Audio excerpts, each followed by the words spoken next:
So, guys, welcome back.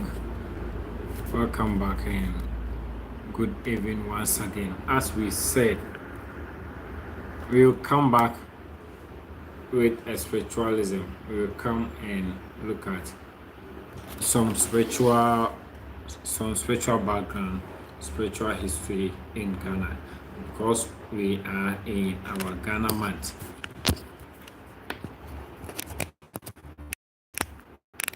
Because of Ghana month, we need to learn little bit or anything concerning what we know or what we want to hear in Ghana. So tonight or this evening, we try as possible much best to talk about or look about witchcraft in Ghana. The other time we were looking at how witchcraft came and all about, but today we want to look at the witchcraft in Ghana. We are taking this from Wikipedia. Wikipedia has given us a vivid information about witchcraft in Ghana. Witchcraft is deeply rooted in many African countries and communities in sub-Saharan Africa. It has been specifically relevant to Ghana's culture, beliefs, and lifestyle. It continues to shape life daily, and with that, it has promoted traditional fear, violence, and spiritual beliefs. The perception on witchcraft changed from region to region within Ghana, as well as in other countries in Africa. The commonality is that it is not something to take lightly, and the word spread fast if there are rumors surrounding civilians practicing it. The nation take the local citizens and the government toward witchcraft and violence related to it have also varied within regions in Ghana. African religion, what is that? Africa, no. Traditional African religions have depicted, Charlie. Traditional African religions have depicted the universe as a multitude of spirits that are able to be used for good or evil through religion. Witchcraft beliefs are deeply rooted in Ghanaian culture and can be traced back to hundreds of years before colonial powers in the country were even present. Today, it continues to influence action and lifestyle through accusation of witchcraft. Accusations against women and violence are common within the topic of witchcraft. Many of them ending in murder and public killings. Witchcraft is observed through numerous lenses, varying from local Ghana to how the Western world views the subject and researches it from the action itself to its political undertone and action surrounding the topic. Guys, we are reading or we are looking at all these things at this time. Somebody will say, hey, now before I come once, almost Sabre no more, you Sabre no too. Yeah, but yeah, so Sabre any opportunity say, yeah, they can't sir and semi. And it's a record or it's a reference. They are legends to us. Somebody is here who might be or who might want to be a witch. The person doesn't know how. But we as a legend, we just try as much as possible to give a vivid or a just information about any legend that we see or we hear from. Let's look at the history and culture of witchcraft. Witchcraft beliefs are deeply rooted in Ghanaian culture and can be traced back hundreds of years before colonial powers in the country were even present. A cursory survey of Ghanaian society illustrated how prevalent witchcraft beliefs are in Ghana. Tales of witch beliefs and nocturnal lives of witches are depicted in the letters and local newspapers across the what? Across the countries. Okay. Witchcraft accusations are commonly seen through various forms of media, including television, newspapers, and magazines. Selag Rosberg concluded through field research that there is no clear definition of what witchcraft exactly is, but there is a common factor in that civilians perceive it as it causes harm. A common reference to witches in Ghana is through the team spirit. They are the team spirit. To many, losing the status of human in the process of interacting with spirit. Witches are distinguished from healers, which use power to aiding rather than evil. Pre-colonial famous practice in Ghana included Odum poison, Odil, and corpse carrying, which was a practice where people would carry a dead body and the body would point to the individual responsible for the death. Through witchcraft, the practices often led to conviction for witchcraft, which varied from medicine usage to public execution and even selling individuals to slavery. The Native Administration Ordinance, or NAO, granted the Gold Coast tribunals the authority to take on witchcraft cases in 1927. The practice of witchcraft was added to existing law with a series of limitations and rules to follow in the future. This will take a toll of the jurisdiction, and power courts of village have limiting them in comparison to the power colonial rules. Music, witchcraft and music. The topic of witchcraft is often brought up in songs and is present in the music culture in Ghana. Hearing about the topic through music adds to its broader relevance in its culture.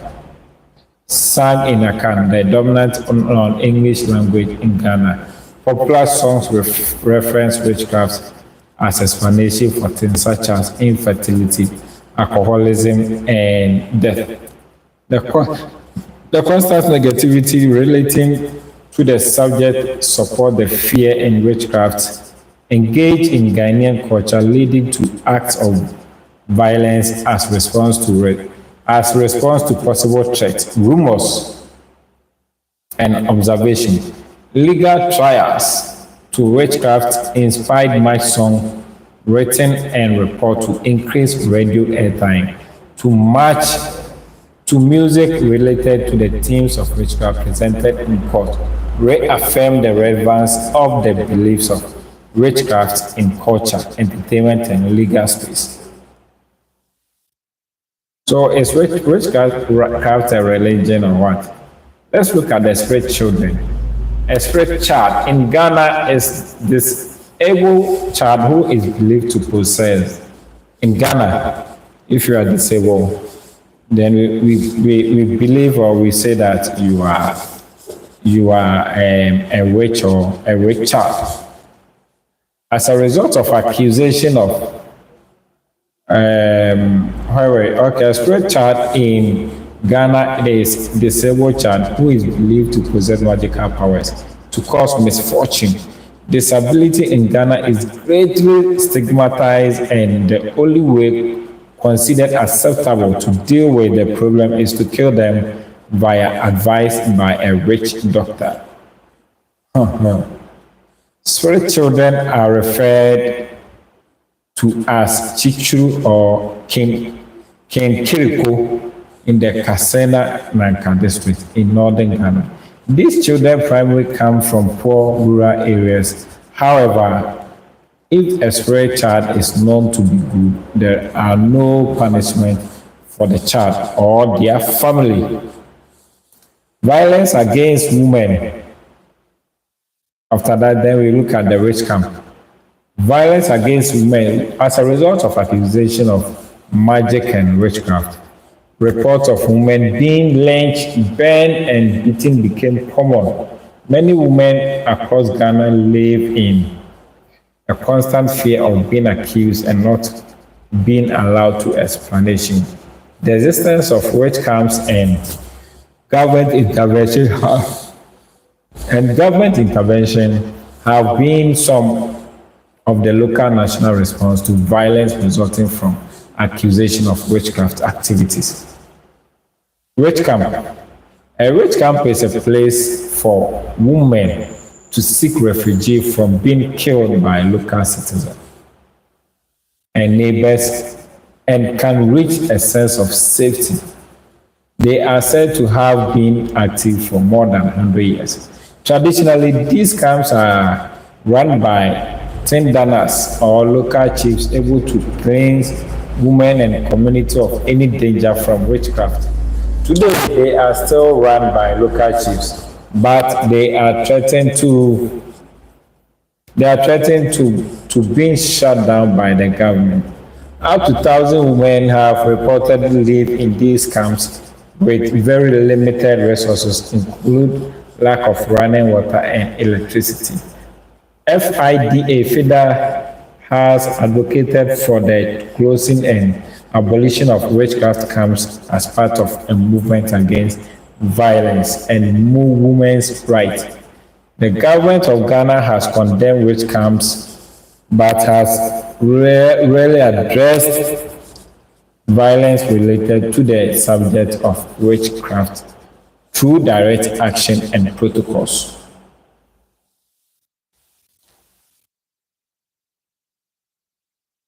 There is a lot of history, there is a much history about witchcraft in Ghana. And these are the some of things we can see or we can hear about them. Okay, let's look at interventions.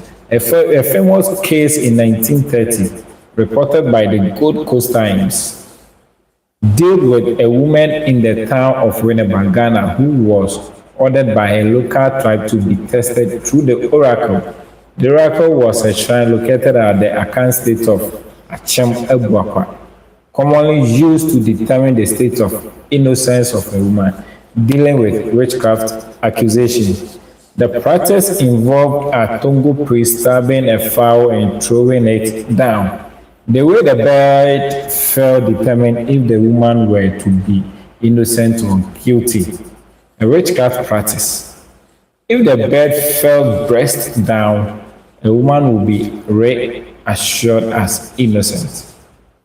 If the woman was to be found guilty through the oracle, she will be treated through medicine to get rid of witchcraft power, which were referred to as Beye by the people of Akan. The woman arrested in this case the woman arrested in this case reported was a Christian woman, which incited protest by her family, claiming that it was common for women to be mistreated and beaten when taken to the Tongo oracle to be tested for witchcraft power. Dispute over the Tongo oracle led to the Gold Coast colonial government to revoke the power from native tribunals to judge cases of witchcraft.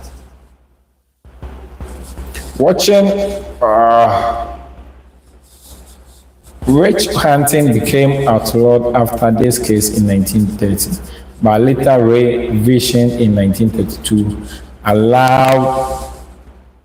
Somebody say hello. Who is that? Julio, hi. I hope you are doing well, and I hope you are listening to what we are saying about witchcraft. Yeah, that's why we want to say during our Independence Day. This time we are used to give more history about the legends, about what we need to know much about.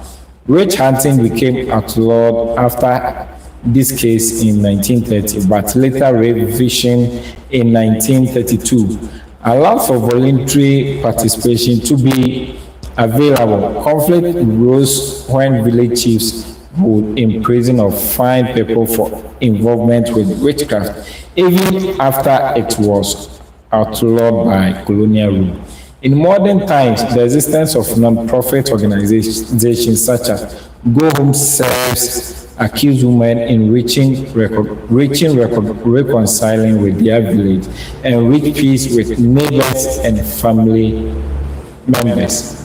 So guys, I can say and I have to say that we have to bring this to an end as the history or how to know a witchcraft in Ghana. But I think in a few minutes' time, we will come back with our gospel version of why Jesus, why the Bible. We want to learn something about the Bible.